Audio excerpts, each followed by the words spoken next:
Raríssimas, raríssimos e raríssimes, bom dia, René de Paula Júnior falando aqui no Radinho de Pilha, 6 de setembro de 2023, quarta-feira, véspera de feriado, então vai funcionar, o episódio de hoje vai funcionar basicamente como se fosse uma sexta. Eu vou me permitir alguns dias de folga, sexta-feira é aniversário do meu pai, então hoje vai ser um episódio um pouco mais reflexivo, um pouco mais... um pouco mais imprevisível também, e certamente eu vou pegar esse episódio, como toda semana eu faço às sextas, eu vou convertê-lo em um vídeo no YouTube. No fim não acrescenta tanto assim, porque cada vez que eu publico um episódio do Radinho no YouTube, sei lá, 20, 30 pessoas assistem, é pouca coisa. Mas vamos aproveitar esse episódio que está começando, que é o som de pássaros que eu gravei acho que no fim de semana passado, mas essa madrugada de novo eu acordei com esses mesmos passarinhos, contando não sei o que eles estavam falando, mas estavam empolgadíssimos. Então vamos lá, quarta-feira, e eu vou começar com por onde que eu começo exatamente? Eu estava nesse momento, antes de montar aqui, todo esse aparato, para conseguir gravar com um pouco mais de qualidade para vocês, eu estava procurando uma foto de tela que eu fiz de uma citação de um cara chamado Melvin Kranzberg, que eu não conhecia até então. Eu queria essa citação para usar num diálogo no LinkedIn, e a citação diz o seguinte: a tecnologia não é boa nem é ruim, muito menos neutra. Eu acho ótimo, eu acho sensacional essa história, porque toda vez que eu levanto, eu chamo a atenção para algum risco possível da tecnologia, ou para algum impacto óbvio e ululante das tecnologias, ou da maneira como elas são empregadas por aí, alguém vai me dizer que não, a tecnologia é neutra, a tecnologia está acima do bem e do mal, depende do uso que você faz dela. Então essa citação é sempre boa, eu vou mandar lá pro rapaz que acabou de começar, que eu não conheço, aliás, que acabou de fazer essa réplica à minha colocação, mas acho que na verdade, enquanto eu não achava essa bendita citação, eu fiz duas provocações ali que eu quero compartilhar com vocês, em que o cara fala, tecnologia dá para usar para o bem ou para o mal. Eu falei, existe aí a coisa não é balanceada, existe aí uma assimetria. Acontece que para você fazer o bem, primeiro dá muito trabalho, você tem que chegar a um consenso do que é o bem, normalmente demora muito tempo, todo mundo precisa colaborar, você não sabe se você está indo na direção certa, o bem dá trabalho, o bem demora.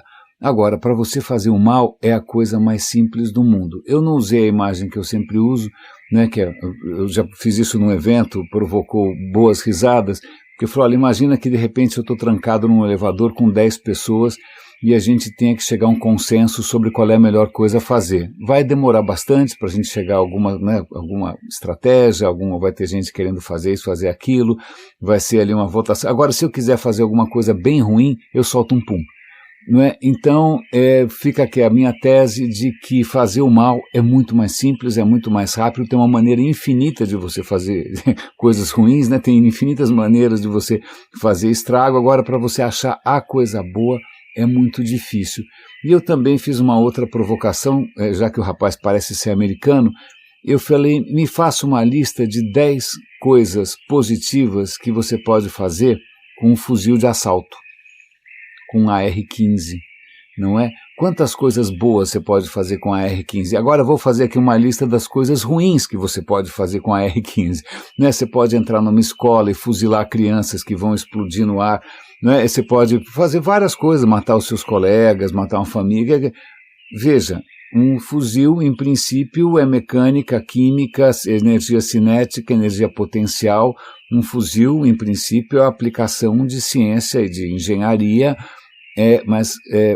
Ok. Então, mas vamos ficar com essa ideia de que tecnologia nunca é neutra, porque a discussão toda começou com uma das histórias mais assintosas, e desculpa começar o episódio com uma história tão perturbadora assim, me pegou realmente de mau jeito, eu não consegui praticamente ver mais nada o dia inteiro.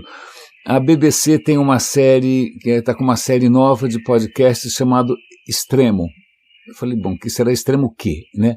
Na verdade, são extremos impactos extremos de tecnologias nas nossas vidas, e nesse caso ele estava comentando sobre TikTok. O que pode ter de extremo no TikTok? Né? Gente dançando, ensinando a fazer ovo cozido, sei lá eu.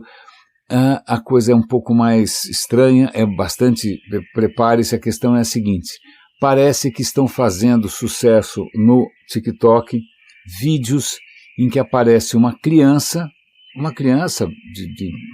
sei lá, várias crianças de diferentes idades e tal. Você percebe que a imagem não é uma imagem captada, é uma imagem um pouco estranha. Será que isso daqui é uma inteligência artificial? Será que foi feita por um robô? Mas é uma imagem assim um pouco esquisita, parece quase um desenho, mas é uma criança, você reconhece um rosto, tá bom? É um rosto de criança. E essa criança está falando em primeira pessoa, você vê essa criança falando com voz de criança, contando uma história absolutamente trágica, violentíssima, de como ela morreu. Simples assim. Vídeos mostrando crianças que foram mortas de maneira brutal, né, horrorosa, contando como que elas morreram. A questão tem várias questões, claro. Então, tudo isso, é lógico, só é possível, obviamente, porque você tem hoje inteligência artificial que consegue escrever o texto, uma inteligência artificial que consegue simular a voz, você tem uma inteligência artificial que vai criar essa imagem, esse vídeo, então você consegue fazer isso a custo zero, praticamente, e você consegue sim fazer um vídeo completamente falso, fake, de um fantasma, né, de uma criança que já se foi, contando uma história tenebrosa de como que ela foi, sei lá, nem vou entrar em detalhes aqui. A questão é, por que alguém faz isso? Será que isso é algum golpe? E aí no final do vídeo é sempre assim, olha, eu estou contando a minha história para chamar a atenção sobre o quanto nós temos que proteger as nossas crianças. Ué, não tem nenhum link para doe aqui, né? Não tem nenhum tipo de golpe. Estranha a história, quem está fazendo isso? Né, tem várias coisas estranhas. Primeiro, de novo, a inteligência artificial sendo usada para coisas absolutamente inomináveis. A segunda questão é como é que alguém, em sã consciência, resolve publicar isso. E terceiro, como é que o TikTok permite que isso circule? Né, eles entrevistam ali o TikTok, não, veja, olha, o TikTok oficialmente diz que, olha, a gente está tentando manter esse lugar limpinho, mas é virtualmente impossível, coisas estranhas acontecem, mas acho que eles conseguem entrevistar um moderador do TikTok que fala o seguinte, sabe o que acontece? Nas regras do TikTok existe espaço para que uma vítima possa contar a sua história, mesmo que essa história seja de arrepiar os cabelos, não é? Se é uma vítima contando, então a gente permite. Mas aí o repórter falou, desculpa, isso não é uma vítima contando, a vítima já morreu, né? A não ser que você acredite, sei lá, em mesa branca, não sei, não é? Em médiums, mas então, aí não tem resposta. Então, parece que toda vez que alguém chama a atenção para isso, o TikTok tira alguns vídeos, mas são centenas, são milhares de vídeos com milhões de views, contando histórias que de repente imagina, que aconteceram há 30 anos. Então, alguém está procurando nos arquivos de jornais histórias tétricas, pavorosas, né, realmente revoltantes, escolhendo essas histórias a dedo para produzir esses vídeos. Para quê? Para ganhar mais likes, porque se ganhar mais likes, ele, não sei o que acontece, se ele ganhar mais likes, eu não tenho a menor ideia, né? Não sei se ele monetiza o canal, eu não sei o que é. Agora, pensem o que é para uma família que de repente teve seus filhos, né, mortos de uma maneira medonha, o que é ela ver a imagem de alguém que foi filho, irmão, seja o que for, falando, a família foi consultada? Não. A família está ganhando alguma coisa com isso? Não. A família está horrorizada? Sim. A família está sofrendo em dobro, em triplo, em quíntuplo? Sim. E o TikTok senta em cima dessa história e tem várias questões aqui. Várias questões aqui. A primeira questão é Está vendo o que dá para fazer com inteligência artificial? Né? Dá para fazer muito rapidamente, industrialmente, coisas que são medonhas. Né? Abusar do direito de imagem, abusar da memória das pessoas. Por quê? Porque existe uma plataforma que tem um algoritmo qualquer ali que só está tentando alavancar aquilo que faz sucesso. Então é um algoritmo que não está nem aí se aquilo está provocando o fim da democracia, a insensibilização das pessoas, se está provocando problemas de autoimagem com adolescentes, tanto faz. O importante é fazer a máquina registradora fazer tim-tim a cada 5 minutos. Não é? Então, tem outras questões, e aí a gente entra num território também muito perturbador, que poderia ser uma dessas alegações que às vezes eu encontro no LinkedIn. Mas o vídeo está fazendo sucesso porque as pessoas querem assistir. E a reportagem, aliás, a reportagem é muito boa, eles entrevistam a família de 2 dessas crianças mortas, se não me engano, e eles vão ver onde esse vídeo está fazendo sucesso. Porque vamos imaginar que a criança tenha morrido na Inglaterra. Né? E, de repente, onde está tendo mais visualização, pode ser na Ásia, no Vietnã, milhões de visualizações no Vietnã, que não tem nada a ver com essa história. Por que milhões de pessoas estão assistindo? Fizeram pesquisa, aí dão alguma desculpa qualquer, é uma curiosidade mórbida, né? A mesma coisa que faz com que sei lá, tantos parentes mais idosos assistam Datena ou qualquer coisa semelhante, né? Que vai mostrar 525 vezes a mesma cena de alguém sendo atropelado, assaltado, sei lá o que, espancado, né? É esse nosso apetite esquisito pelo horror. Ok, então as pessoas têm um voyeurismo mórbido, que aparentemente ultrapassa fronteiras, mas a questão é, sim, se as pessoas têm vulnerabilidades, sim, as pessoas podem ser levadas a ter, ou com muita facilidade, né, induzidas a um comportamento medonho. Mas aí vem uma questão que vai me lembrar do meu grande apreço pelo Tristan Harris. Você assistiu Social Dilemma no Netflix? Pois bem, assistam, né, o Dilema Social, do Tristan Harris. Ele tem um centro para tecnologias humanas, ele tem um podcast chamado Atenção Não Dividida. Cara, ele tem um trabalho na rede extraordinário. Pois bem, uma das coisas que eu até tirei foto de tela também para usar devidamente, é uma colocação que é a seguinte: sim, as pessoas são vulneráveis, sim, as pessoas são manipuláveis. A questão é, isso justifica você manipular? O fato das pessoas serem facilmente induzidas ao erro, a comportamentos ruins, isso te dá carta branca para você abusar disso? Você tem que realmente explorar o pior das pessoas em benefício próprio?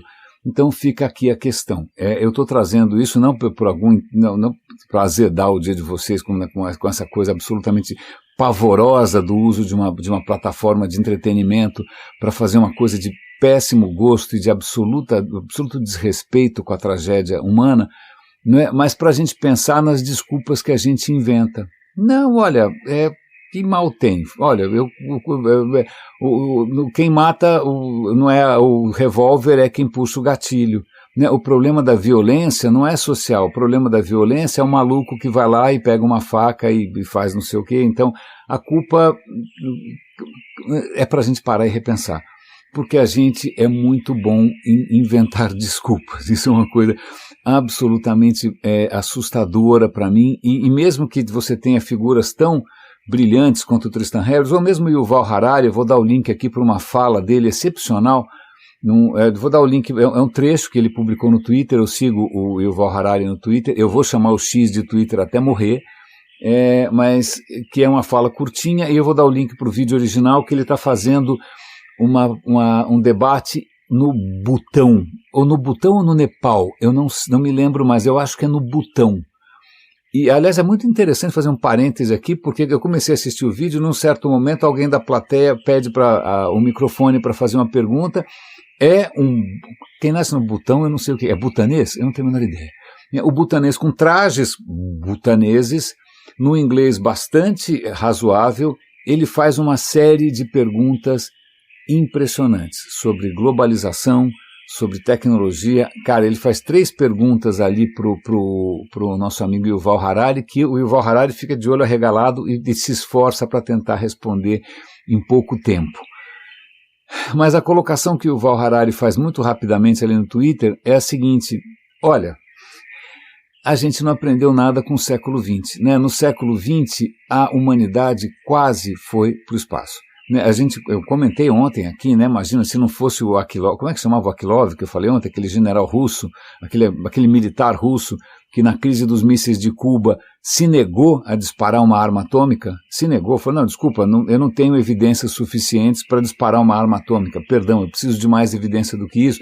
E se alguém não tivesse mantido a cabeça fria ali como ele, talvez a gente não tivesse aqui para contar essa história, não é mesmo?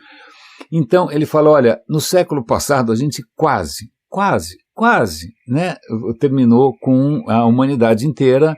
A gente só não conseguiu porque no começo da Primeira Guerra Mundial a gente não tinha armas para isso, na Segunda Guerra Mundial a gente conseguiu desenvolver armas para isso, mas aí a guerra acabou e aí ficou a Guerra Fria que ok, não vamos, porque se a gente começar essa história não vai acabar nunca mais. E a gente terminou o século XX achando que, ufa, né, nunca mais vamos correr o risco de uma guerra mundial. E quando você percebe, você tem figuras como Putin, né, um autocrata, uma figura pavorosa, como tantos outros, Bolsonaro, Trump, etc, Erdogan na Turquia, o cara, como é que chama o cara da Hungria, eu já esqueci, nesses autocratas, o cara inventando uma narrativa maluca, manipulando as redes sociais, criando fake news, né, usando a tecnologia de ponta para manipular completamente os medos e pavores e patriotismos de todo mundo. E o cara invade a Ucrânia e faz um ano que começou e não acaba nunca mais. E sim, agora todo mundo ali tem chance de começar uma guerra em que o mundo acaba. Ponto. Né? O Einstein já tinha... Aliás, até preciso ver se essa citação é verdadeira. É uma citação muito comum de você encontrar por aí, que alguém perguntou para o Einstein como seria a próxima guerra mundial. Ele falou, olha, eu não sei como vai ser a Terceira Guerra Mundial, mas a quarta vai ser com paus e pedras. Porque é isso, se esse conflito sair fora de controle, né, se algum militar insano apertar algum botão, né, que não devia, a gente volta para a idade da pedra.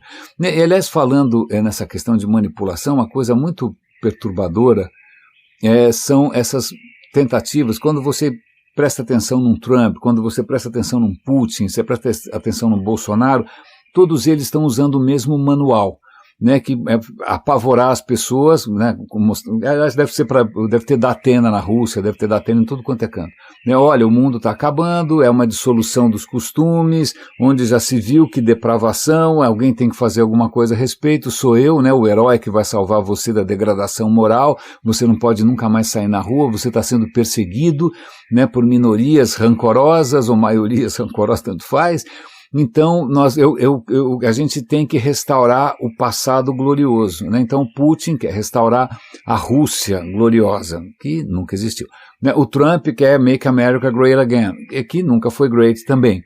Né? O Bolsonaro também é saudosista, todo mundo saudosista. E hoje vem uma notícia bastante intrigante, que agora na próxima reunião do G20, quando começaram a chegar os convites ali vindos da Índia, ao invés de estar Índia, o primeiro-ministro da Índia, o presidente da Índia, ou seja lá o que for, o premier, não estava escrito Índia, estava escrito Bharat. Por quê? Porque o partido do Modi, que é um partido que por acaso chama Partido Bharat alguma coisa, né, ele está querendo mudar o nome da Índia. Porque a alegação é que Índia foi o nome dado pelos ingleses quando os ingleses colonizaram a região.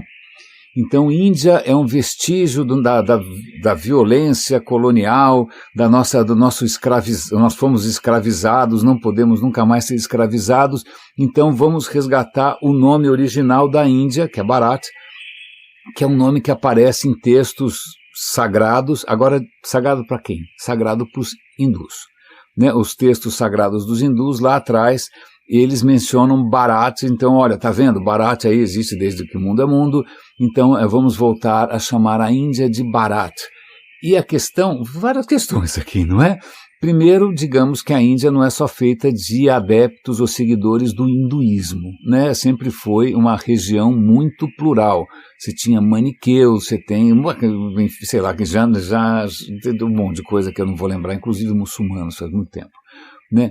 A questão é que nunca houve, antes dos ingleses irem lá e botaram no rótulo de Pum, Índia em cima, não havia um país, não havia uma nação. Não havia reinados e aquela coisa fluida, né? Uma hora um conquista o outro entra em guerra, aí vem os moguls, invadem, vira muçulmano. Então, cara, me conta em que momento, que você quer resgatar qual momento do passado, qual momento glorioso, né? Esse nome Bharat se aplica exatamente ao quê? Quando lá atrás você não tinha unidade, você não tinha unificação, você não tinha nem o conceito, né, de um país. Você tinha reinados, você tinha dinastias, você tinha, sei lá o que, povos, não sei. Então, veja que coisa curiosa, mas, de novo, volta para aquilo que hoje, no café da manhã, foi assunto. A questão não é criticar só os Modis, Trumps, Bolsonaros e Putins. O problema é que essas táticas funcionam. O problema é que essas táticas funcionam porque humanos são humanos. E a gente tem alguns botõezinhos que quando a gente aperta, acontecem sempre as mesmas coisas. A questão é por que abusar das fragilidades, né? A questão é como é que a gente torna as pessoas mais conscientes de que elas estão sendo manipuladas. Olha, toda vez que alguém apelar para o seu medo, toda vez que alguém rotular, né, um inimigo com um rótulo só, né, seja o rótulo que for, burguesia, sei lá, alguma cor de pele, algum tipo de religião, chamar o cara de barata, chamar o cara de seja o que for, toda vez que você rotula de, sei lá, rotula de petralha, rotula de comunista, rotula de coxinha, né, isso é uma estratégia velha, antiga, que vai fazer você entrar em pânico, né, e assinar ali um documento em branco, provavelmente para algum oportunista, né, reduzir o potencial de felicidade para sempre. Eu vou pegar carona com isso. Eu estava ouvindo agora de manhã um outro episódio de um outro podcast da BBC sobre uma história especialmente dolorosa, relativamente próxima. A questão é a seguinte, a história toda se passa em Córdoba, é uma cidade da Argentina que eu não conheço, adoraria conhecer, né? Já conheci gente muito boa de lá, gente muito bem preparada, bons profissionais. Mas Córdoba, década de 70, eles estão conversando ali com membros de uma família, que era uma família super numerosa, morava num bairro em que todo mundo se conhecia, grandes famílias, garotada, ria, aquela festa toda, e a família era uma família um pouco diferente das outras, porque era mais intelectualizada, eles tinham muitos livros em casa, os filhos se lembram de verem muitos livros na prateleira, na biblioteca, no escritório do pai, e livros, sobretudo livros de esquerda, porque o pai era um cara de esquerda, o pai era um advogado trabalhista, muito alinhado com o Partido Comunista, era um momento de muita agitação política, não só na Argentina, no Brasil também. No Brasil não mais, na década de 70 os militares aqui já tinham sufocado qualquer coisa, mas a Argentina ainda tinha essa efervescência, vamos chamar assim. O pai tinha uma biblioteca fantástica, tinha ali discos de Mercedes Sosa, uma coisa incrível, as crianças nasceram ouvindo e lendo, etc. e tal, tinha de tudo. Eles até mencionam uma coisa que era muito preciosa, era um livreto, na verdade, de Pablo Neruda. Hoje, Pablo Neruda está sendo muito questionado no Chile por causa do seu comportamento sexual e familiar um pouco abusivo, né? Ele tem uma coisa aí não é uma história bonita, não vou entrar no mérito, mas o Neruda, antes de vir à tona, né, esse lado um pouco mais complicado, ele era venerado. Aliás, maravilhosa época em que poetas são heróis. Né? Maravilhoso o país que conhece os seus poetas, onde poetas têm nome, sobrenome, têm relevância, certo? Certo, né? Qual é o último poeta português brasileiro que você lembra, né, que não fez sambinha, ou seja o que for, mas anyway, vamos voltar. Pois bem, Pablo Neruda era um ícone, né, não só da literatura, mas também era um cara muito engajado politicamente, o Neruda chileno. Quando a coisa começa a apertar no Chile, o Neruda vai para a Argentina, se exila na Argentina, e ele passa um tempo em Córdoba, né, e ele acaba conhecendo o pai dessa família, eles acabam ficando amigos, e o Neruda está querendo organizar ali como é que chama? Como se fosse um sarau. Vamos organizar aqui um evento público onde o Neruda vai declamar os seus poemas, sei lá, no teatro da cidade e tal. Mas o que eu não sabia é que mesmo antes da ditadura argentina começar, a ditadura argentina começa em 73, 9 anos depois da ditadura brasileira, você já tinha muita intolerância política, você tinha uma coisa que chamava acho que era a Associação Anticomunista Argentina, alguma coisa dessas.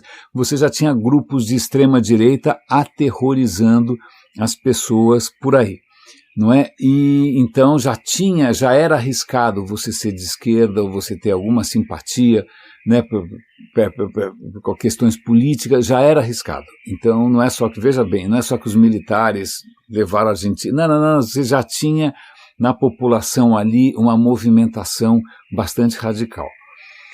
Pois bem, então Neruda vai para a Argentina, em Córdoba ele não consegue declamar os poemas porque já tem muita perseguição, etc. e tal. Bom, em suma, eu sei que o Neruda consegue publicar, ele mesmo vai ali numa gráfica, ele imprime uma edição caseira de 4 páginas de poemas, de odes, né?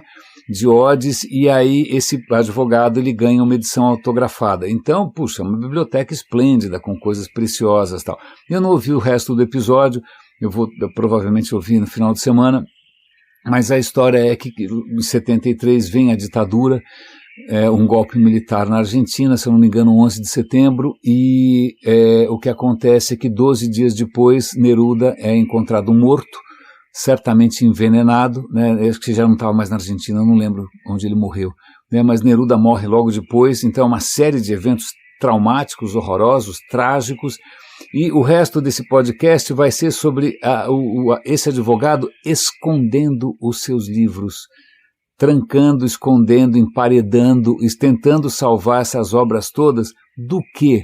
Da destruição. Porque militares argentinos, como os nazistas fizeram também, mas também como Mao Tse-tung fez da esquerda, tanto faz, queimaram livros. Você podia ser preso pelos livros que você tinha na sua casa. Então, o que eu estou realmente interessado nesse episódio é ouvir como ele escondeu, como é que eles escaparam disso. Eu sei que esse tesouro agora está vindo à tona, né? Imagina que maravilha você encontrar ali versos do Neruda autografados, mas tem muitas coisas aí que pegam, né? A gente esquece, isso aconteceu, eu estava vivo já, né? Isso foi absolutamente pavoroso, né? A gente continua com os militares assombrando, aqui no Brasil continua assombrando, na Argentina pelo menos, espero que vocês tenham visto aquele filme maravilhoso, acho que está no Netflix, não está?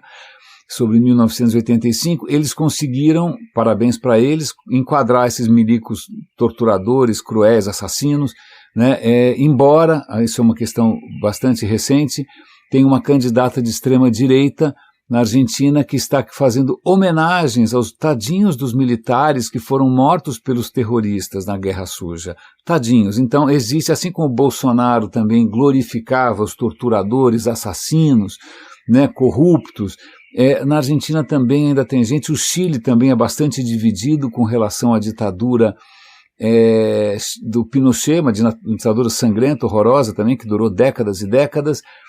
A questão aqui, o que é mais interessante, que eu acho que eu estou conseguindo dar uma volta maluca, não muito, assim, digamos, leve, né, nem inspiradora, para voltar a um livro que eu comecei a ler essa semana, se eu não me engano. O livro é de um jornalista, eu já comentei com vocês, o livro se chama A Mente Trágica, do Robert Kaplan. O Kaplan era um correspondente internacional, cobria esses conflitos malucos, Guerra da Bósnia, Iraque, etc. e tal, e num certo momento ele, quando vê essas ditaduras horríveis, imagina Saddam Hussein, ele fala, meu Deus do céu, isso é uma barbaridade, isso tem que acabar, onde já se viu, né? Ele faz um relato bastante vivo do que era viver sobre uma opressão brutal, se fosse ali, fosse na Romênia, sei onde fosse. E aí o que acontece é que quando os Estados Unidos resolvem invadir o Iraque, ele aplaude, ele fala, que bom, vamos libertar esse povo. E aí ele percebe, né, com o tempo que a coisa não era tão simples, que não era só tirar o ditador e que imediatamente tudo ia ficar bem, porque você ia ter eleições livres e democráticas e o país ia entrar no rumo inevitável da democracia liberal. Não, o país mergulhou no caos. E ele percebeu, de experiência, né, viva, o que é o caos. O que é o caos? Que é você, de repente, não conseguir circular nas estradas sem que um comboio de militares completamente descontrolado roube tudo que você tem, prenda você, tira o seu passaporte, você não sabe nem para quem apelar, porque não existe mais ordem, não existe mais justiça, não existe mais polícia, não existe nada. E aí caiu a ficha de que ele tinha se enganado, ele tinha sido inocente, ele tinha sido ingênuo, achando que era tudo muito simples, é só você tirar a pessoa ruim e bota lá uma eleição e tudo vai acontecer e vai ser maravilhoso. Ele falou, cara, eu errei, eu fiquei deprimidíssimo, né, achei que eu nunca mais fosse conseguir produzir, escrever nada. E aí ele escreve esse livro que eu acho que é muito interessante, porque é bom reforçar, eu sei que você já deve ter ouvido isso aqui, mas o que ele coloca é o seguinte, vamos voltar para os gregos um pouquinho, vamos voltar um pouco antes de igreja, eu volto para os gregos. Os gregos eram racionais o suficiente, aliás, são, né, os pioneiros na razão, na racionalidade, eles são racionais o suficiente para perceberem que é completamente irracional você descartar a irracionalidade. Ok? Vamos repetir? O cara é tão racional que ele percebe que é impossível você ficar livre da irracionalidade. Tanto que, quando você pega a literatura grega, a mitologia grega, os templos gregos, os rituais gregos, ritual de Eleusis, ou seja, o que for, as bacantes, você percebe que, assim como você tem Apolo, que é aquela divindade da música, da razão, né, aquela coisa luminosa, Apolo é solar, né, aquela transparente, magnífico, controlado, equilibrado, você tem, por outro lado, Dionísio. Você tem um panteão inteiro cheio dos deuses mais insanos, que eu acho que é a única maneira de dar conta do mundo. Né? A hora que você fala, não, eu não preciso de tanto Deus, eu preciso de um só, então, desculpa, como é que um cara só explica tanta bagunça? Então, ok, então vamos voltar para o politeísmo, que eu ainda acho que era uma opção um pouquinho mais satisfatória. Então, eles tinham Apolo, sim, vamos cultuar Apolo, a ordem, né, a organização, mas vamos também celebrar Dionísio, porque não tem jeito. Dionísio é Baco, Dionísio é a embriaguez, Dionísio são as coisas loucas que você faz quando você está possuído pelo desejo, pela paixão. Eu falei aqui de Marquês de Sade recentemente, né, também um cara aí que resolveu levar ao limite essa história dionisíaca, não é? Mas os caras pelo menos tiveram essa lucidez de perceber que não adianta a gente achar que todo mundo vai ser limpinho, tudo dá para ser razoável, que somos todos anjinhos, que é possível haver algum paraíso, que não dá. A matéria-prima é essa. E não só, que existem inúmeras condições, que é o que mais acontece, é por isso que os gregos faziam peças de teatro que ganharam o nome de tragédias. As peças de teatro gregas, a gente acabou associando tragédia a uma coisa muito negativa, porque realmente nessas peças de teatro gregas aconteciam coisas realmente, uau, bastante surpreendentes e desconcertantes. Né? Mas por que eles faziam essas peças em que de repente aconteciam coisas, meu Deus do céu, de arrancar os cabelos? Porque eles tinham perfeita consciência que, por mais que a gente se ache, por mais que a gente ache que está entendendo tudo, que tem autoestima, auto isso, auto aquilo, a gente não está percebendo tudo, a gente está colocando em andamento processos que a gente não consegue entender, a gente está provocando consequências completamente inesperadas e tudo isso vai cair em cima da sua cabeça porque realmente você não tem ideia do que você está fazendo. Né? Então veja, quem justamente inventou a razão, a filosofia, a geometria, não, é lógico, os outros povos também fizeram, não é monopólio da Grécia, é isso, mas pô, o que os caras fizeram é realmente extraordinário, não é? Mas veja, os caras percebem que existe sempre o risco, não é nem o risco, é óbvio que você nunca está vendo tudo, você nunca está percebendo tudo. Quando você se embriaga com você mesmo, e tem um nome para isso, é chamado híbris, quando você se embriaga com a sua convicção, e vai aparecer algum empreendedor no cubo do Itaú, algum startupeiro, algum formador, algum influencer, né, sei lá, das startups, essa embriaguez que vamos lá, break things fast, a disrupção, a inovação, né, seja lá o que for, né, essa é a hora que você está realmente prestes a descobrir os limites, né, do seu entendimento e quanta a tempestade que você acabou criando para você mesmo. Isso não é uma questão de ser pessimista, é uma questão de inclusive reconhecer que dá para que a condição humana, por mais frágil que seja, por mais desinformada que seja, ela tem beleza, ela faz arte, ela consegue fazer coisas lindas, apesar de tudo, né? Você consegue superar muitas dessas maluquices, mas a questão é nunca perder de vista, jamais, que nem todos aliás, nunca nada é fácil de resolver, né? Que muitas vezes você está diante de escolhas que são todas ruins, não existe uma menos ruim, ou então são todas boas, mas todas também têm preço e não tem assim uma escolha óbvia, não tem essa coisa que depois, sei lá, quando outras culturas, como por exemplo a cultura persa, vem com maniqueísmo, que não existe um Deus bom e existe um Deus 100% bom. Cara, realmente é ponta firme. E tem um Deus 100% mal e é por isso que o mundo é uma confusão, porque o mal às vezes vence, então a gente tem que ajudar o cara legal, né? Então, a ideia de que existe um bem absoluto e um mal absoluto, ou a ideia de que de repente, pior ainda, resolveram piorar, deixaram um cara só, né? Então, se o cara é bom, como é que você tem tanta coisa complicada? Bom, então vem a história do bem e tem a história do pecado original e a história de que você pode, de alguma maneira, superar essa condição primitiva e virar, sei lá o quê, uma entidade etérea. Os gregos, eu acho que eram, nesse momento, se a gente parar para pensar, eram mais sábios, né? Porque eles conseguiam não só falar a respeito, que é uma coisa que a gente não consegue falar a respeito, quando a gente pega uma plataforma como o LinkedIn, se alguém conta uma história triste, você só pode bater palminha, ou você pode mandar um coraçãozinho, ou você pode mandar, não sei o que você pode mandar, você não pode mandar uma cara de triste, você não pode mandar uma cara de sei lá, intrigado. Não tem, você só pode bater palminha. Eu até recentemente fiquei surpreso, eu resolvi fazer uma pequena,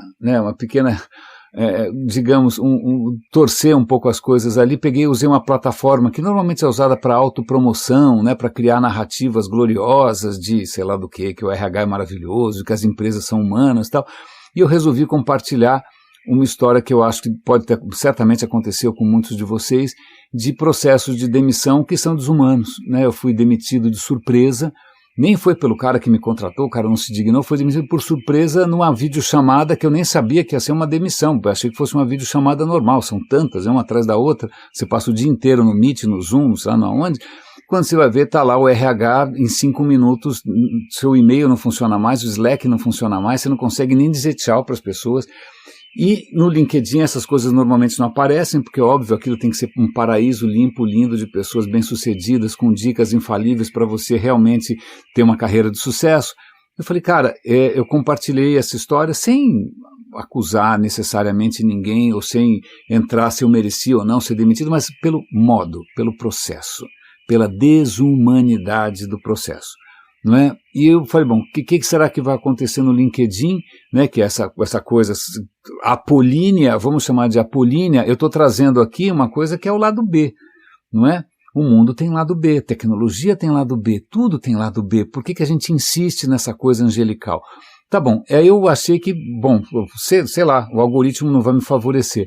Hoje eu publiquei isso, acho que foi sexta-feira passada, se eu não me engano, já está com 9.277 views, bastante gente compartilhou ali a sua história.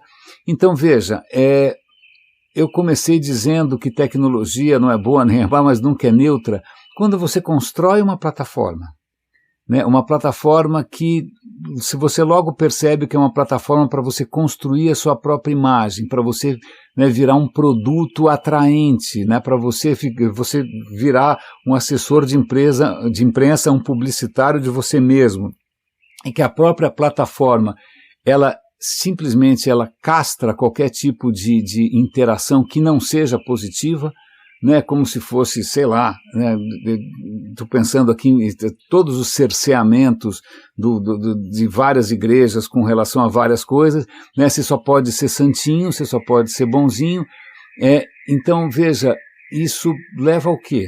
Né? Não é possível as coisas não vão mudar nunca, porque tudo que você tem ali é fantasia, tudo que você tem ali é projeção, tudo que você tem ali é máscara, então eu fiquei feliz de ter feito essa pequena aventura de contar uma história humana, uma história que, pelo visto, aconteceu com muito mais gente também, e ter tido essa repercussão toda. De novo, tecnologias nunca são neutras. Quando alguém constrói uma plataforma em que você só pode bater palminha, ou quando você tem um algoritmo que promove, olha aqui, ó, isso aqui está fazendo sucesso, vamos alavancar para fazer mais sucesso ainda, você vai acelerar o que já está acelerado, não importa o que seja, é o que acontece com o TikTok. Nossa, as pessoas estão querendo assistir coisas trágicas, vamos mostrar coisas trágicas, não importa se seja um absoluto abuso da imagem e da dor de uma família que ainda está sofrendo, né? Então, isso é neutro? Não, não é, né? Quer dizer, acho que uma reflexão, pelo menos importante para mim, é jamais esquecer, e eu acho que eu esqueci durante muito tempo, talvez eu tenha sido sempre apolíneo demais, talvez eu tenha sido sempre iluminista demais, de achar que você pode, né, ter um mundo em que só tem, sei lá, Wikipedia e essas coisas que eu gosto, e os meus podcasts magníficos, e que não vai ter Datena, não vai ter ratinho, né, não vai ter coisas toscas, não vai ter gente fazendo coisas inomináveis, dando golpe o tempo todo, né? Eu mesmo estou tendo que fazer as pazes com a minha, sei lá, com a minha percepção talvez um pouco equivocada, né? Ou essa ideia de que já que a gente está falando de literatura, de que você consegue separar o Dr. Jekyll do Mr. Hyde, né? Que realmente existe, de alguma maneira você vai conseguir, sei lá, depurar, você vai conseguir pasteurizar a natureza humana e vamos ser todos branquinhos, limpinhos, castos e cheirosinhos e racionais, etc. e tal, quando a realidade é um pouco mais complexa que essa, e quando a gente lança qualquer tecnologia que seja, né, ela pode, mesmo que tenha a melhor das boas intenções, eu sei que a web nasceu com a melhor das boas intenções, é só perguntar para o Tim Berners-Lee, é só perguntar para o Vint Cerf, os pais da internet, ninguém estava pensando ali em, sei lá, roubar os seus dados, em golpes de Estado, em manipulação de fake news, ou em algoritmos que estão destruindo a democracia. Não, ninguém nem pensou nisso, nem criou proteções contra isso, porque o cara acho que estava nessa ilusão de que, ok, eu sou um acadêmico, eu vivo no mundo científico, que em princípio é esse mundo ideal só de cérebros, não é mesmo? Eu não preciso me preocupar com as paixões mais baixas, mas a humanidade é o que ela é, e o que eu me pergunto sempre, e aí? O que dá para a gente fazer com isso, né? O que dá para... É para a gente desesperar, é para a gente desencanar e cada um vive a sua própria vida, fazer como Voltaire recomendou no final do Candide, olha, cuida do seu próprio jardim e o resto que se dane, né? Não foi bem assim que ele falou, porque ele era um cara elegante, mas aí você percebe que apesar disso tudo, é lógico, apesar das pessoas serem manipuláveis, apesar de ser muito fácil você trazer à tona o pior de nós, existem, assim como existe, sei lá, nascem Putins de vez em quando, nascem, sei lá quem for, né, Bolsonaros inexplicavelmente de vez em quando, você consegue ver iniciativas absolutamente esplêndidas, cujas consequências a gente tem que apoiar, a gente tem que cuidar dessas flores delicadas, como o Edu Lira com Gerando Falcões, que de repente aí levantou uma bandeira que não era uma bandeira de nenhum partido, não veio da esquerda, não veio da direita, não veio de ninguém que fala em nome do povo, veio de um cara do povo, é uma coisa que vem grassroots, né, que vem de baixo, é uma coisa raiz, né, um cara que vem, né, todo mundo falando em nome do pobre, aí de repente vem alguém que é pobre, que é filho de um ex-presidiário, de um ladrão de banco. Esse cara vem com uma proposta completamente apolítica, de erradicar a pobreza no Brasil, né, alavancando talentos, capacitando as pessoas, tentando ganhar escala, tirando selfies com os maiores líderes mundiais. Então, é possível. Existe beleza, existe esperança. A questão sim, quando você explora as fragilidades humanas, você consegue simplesmente azedar o caldo com muita facilidade. Como eu já falei aqui, fazer estrago, fazer o mal, ser inconsequente, ser cowboy, não se preocupar com... Isso é muito fácil. Na verdade, isso não é coragem, isso é simplesmente falta de imaginação. Isso é preguiça, isso é impotência, né? A violência, o mal é impotência, porque o cara sabe que ele não é capaz de fazer o bem. Então, o que eu consigo? Porque não sei porquê.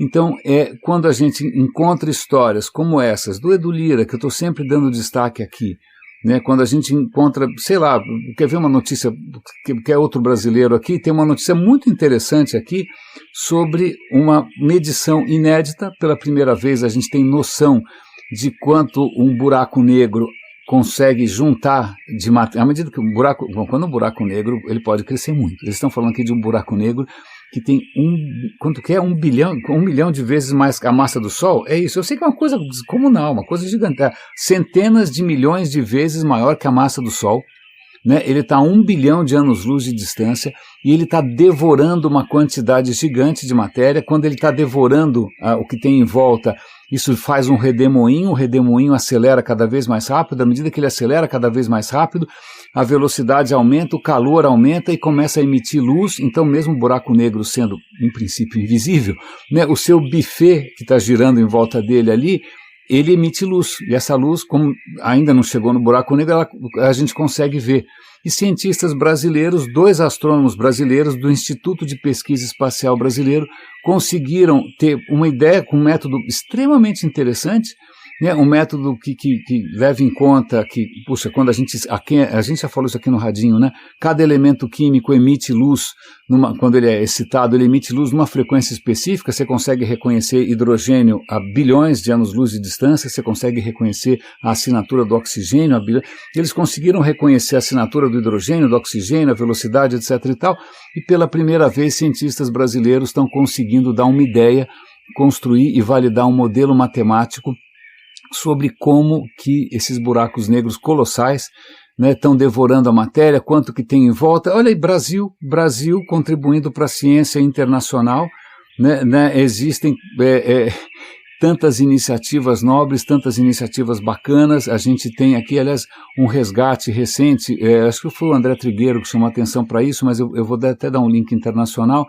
Cientistas do mundo todo descobriram que na hora que você quiser, que você quer restaurar a floresta amazônica, não é fácil, porque quando os caras derrubam tudo e transformam em pasto, para aquilo ser restaurado, não é instantâneo, são ciclos. Vem, em primeiro lugar, o que começa a crescer ali são as espécies exploradoras, sei lá, fungo, líquen. A hora que elas começam a crescer e morrer, elas vão enriquecer o solo, porque o solo ficou pobre, né, o solo está muito pobre. E aí vem as gramíneas, aí começa a crescer gramíneas. À medida que elas também vão crescendo, morrendo, aquilo cria condições para nascerem os arbustos. E depois dos arbustos, são 7 ciclos até você conseguir ter aquela diversidade maravilhosa. Isso demora. De novo, fazer o bem demora. De fazer o mal é só um trator. Você só precisa de um trator, você só precisa de um fuzil, né? Você só precisa de um Bolsonaro, você só precisa de um Salles para, em alguns poucos anos, fazer uma devastação imensa. Agora, para restaurar, dá trabalho. O que os caras descobriram? Que existe, isso é extremamente interessante, eles chamam de ADE, Amazon Dark Earth, a terra escura da Amazônia. O que eles descobriram? Que em sítios, em lugares da Amazônia que foram habitados durante muito tempo pelos povos originais, o solo ficou diferente. Ele é mais escuro porque ele tem restos de comida, restos de animais, ele tem restos de cinzas. Então a presença humana alterou um pouco o solo ali, e esse solo é muito mais fértil. Então, se você pegar tem uma área da Amazônia que foi devastada, você pegar, misturar 20% dessa terra escura da Amazônia, que é uma terra que foi deixada de herança pelos povos originais que a gente matou, não é? Isso faz com que o processo se acelere. Uau, a gente tem que agradecer. Olha que presente que foi deixado. Aliás, várias indicações de que as áreas da Amazônia que estão nas mãos de povos originais, a temperatura é mais baixa, né, as chuvas são mais regulares, a natureza é mais preservada, e não só, gerações e gerações dos povos originais deixaram ali o segredo de como você restaurar. Os caras estão tentando entender que são as bactérias, são os elementos químicos, o que tem nessa terra que é mais fecunda e que pode ajudar a gente a restaurar a Amazônia. Sim, ou seja, existem, lógico, notícias para inspirar, existem notícias brasileiras para inspirar, existem notícias que não são nem nacionais, vamos esquecer essa bobagem de patriotismo, né, e de pensar na humanidade como um todo, sim, mas a gente não pode jamais deixar de prestar atenção no lado B, né, porque nós somos complexos, o mundo é muito mais complexo do que a gente é capaz de dar conta sozinho, e a única maneira da gente dar conta, né, de fazer coisas que duram, fazer coisas grandiosas, de elevar a nossa própria condição, é simplesmente não explorar as fragilidades, a gente superar esses receios, a gente superar as vaidades, né, e tentar juntos construir novos modos de pensar em futuros melhores. Acho que eu falei isso para eu mesmo ouvir, nem tanto só para você. Eu estava precisando chegar a essa conclusão. Raríssimos e raríssimos, excelente feriado para vocês. Eu sei que é patético e ridículo ver militares desfilando com aquela coisa ridícula, um bando de homem trancado que só fica pensando coisa de louco, com equipamentos que só servem para matar. Espero que esse governo consiga fazer um 7 de setembro menos verde e um pouco mais, sei lá, verdejante, né? Menos verde oliva e mais verde Amazônia. Cuidem-se, por favor. Um grande abraço e até segunda-feira.